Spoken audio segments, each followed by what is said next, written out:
Hi friends, मैं संग्राम आज सुनाने जा रहा हूँ एक कहानी। मेरा पसंदीदा कहानी में से एक है ग्रैंडमा स्टोरी बुक से कहानी नंबर 20। दोस्तों, आज की कहानी आपकी जीवन का लक्ष्य को नया दिशा दिखाएगा। दोस्तों, ये कहानी को अंत तक प्लीज जरूर देखिए ताकि इस कहानी से आपकी भविष्य लक्ष्य को प्राप्त करने में मदद मिल सके। आप इस चैनल पे नई हो तो प्लीज लाइक, शेयर, सब्सक्राइब जरूर कीजिए। एक मकड़ी अपना जाला बनाने उपयुक्त स्थान की तलाश में थी। वो चाहती थी कि उसका जाला ऐसे स्थान पर हो जहां ढेर सारे कीड़े मकोड़े और मक्खियां आकर फंसे। इस तरह वह मजे से खाते पीते और आराम करते अपना जीवन बिताना चाहती थी। उसे एक घर के कमरे का कोना पसंद आ गया और वो वहां जाला बनाने की तैयारी करने लगी।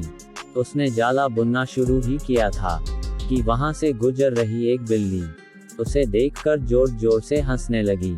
मकड़ी ने जब बिल्ली से उसके हंसने का कारण पूछा तो बिल्ली बोली, मैं तुम्हारी बेवकूफी पर हंस रही हूँ। तुम्हें दिखाई नहीं पड़ता कि ये स्थान कितना साफ सुथरा है। यहाँ न कीड़े मकोड़े हैं न ही मक्खियाँ। तुम्हारे जाले में कौन फंसेगा। बिल्ली की बात सुनकर मकड़ी ने कमरे के उस कोने में जाला बनाने का विचार त्याग दिया और दूसरे स्थान की तलाश करने लगी। उसने घर के बरामद से लगी एक खिड़की देखी और वो वहां जाला बुनने लगी। उसने आधा जाला बुनकर तैयार कर लिया था, तभी एक चिड़िया वहां आई और उसका मजाक उड़ाने लगी। अरे, तुम्हारा दिमाग खराब हो गया है क्या, जो इस खिड़की पर जाला बुन रही हो? तेज हवा चलेगी और तुम्हारा जाला उड़ जाएगा। मकड़ी को चिड़िया की बात सही लगी। उसने तुरंत खिड़की पर जाला बुनना बंद किया और दूसरा स्थान ढूंढने लगी।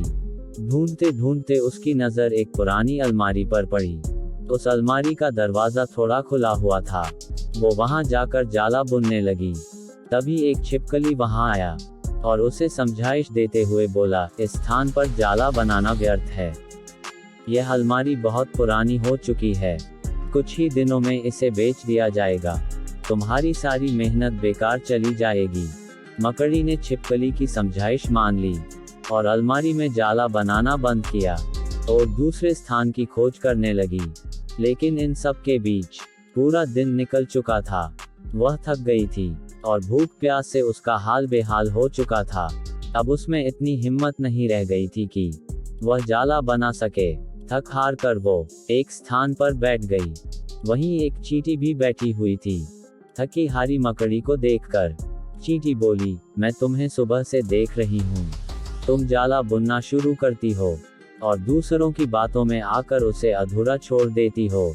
जो दूसरों की बातों में आता है उसका तुम्हारे जैसा ही हाल होता है। चींटी की बात सुनकर मकड़ी को अपनी गलती का एहसास हुआ और वह पछताने लगी। सीख। मेरे दोस्तों, यह कहानी से हमें यही सीख मिला कि अक्सर ऐसा होता है कि हम नया काम शुरू करते हैं और नकारात्मक मानसिकता के लोग आकर हमें हतोत्साहित करने लगते हैं। वो भविष्य की परेशानियां और समस्याएं गिनाकर हमारा हौसला तोड़ने की कोशिश करते हैं।